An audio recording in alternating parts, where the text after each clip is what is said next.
also wanted to ask you about your political opponent in your primary race. Joe Sestak, the congressman, was asked today by Joe Scarborough on Morning Joe about offers by the Obama White House to try to get him out of the race. Let's watch.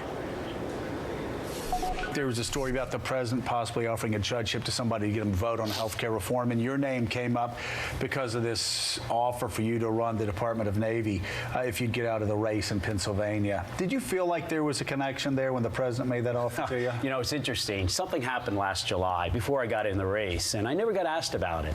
All of a sudden, someone asked me, and you know, I answered it honestly. I just said yes, but I didn't go beyond that, and actually, Joe, I don't think I should. That's politics. Should this kind of horse trading go on, offering Joe Sestak a job just to get him out of the way so he's not challenging you in the primary? Horse trading like that shouldn't go on, but don't conclude that it went on, Andrea. There have been a number of commentators who have picked up on what Congressman Sestak has said and have identified it as a bribe, punishable by jail. And that's a pretty strong charge to make against the president's administration.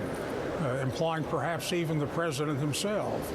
So that I think if someone is going to make a charge, he ought to stand up and name names and name dates and back it up and not just make a charge. He gets a lot of political mileage out of that pretty inexpensively, but at the expense of the administration and perhaps at the expense of the president. And making charges without backing it up is not the right way to do business. Well, you're telling me that if Joe Sestak is correct, if he can prove that this was actually offered, that is a bribe, and becomes a legal issue against whoever in the White House offered that?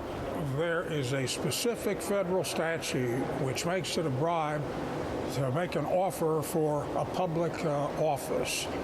And when I was district attorney, if somebody came and told me that, I would say, well, name names, name dates, names places. That's a very, very serious charge. It's a big black smear without the specification, but I'm telling you, it is a federal crime, punishable by jail. And anybody who wants to say that ought to back it up. Listen, Congressman Sestak has gotten a lot of political mileage out of that. And it's really an attack on the administration.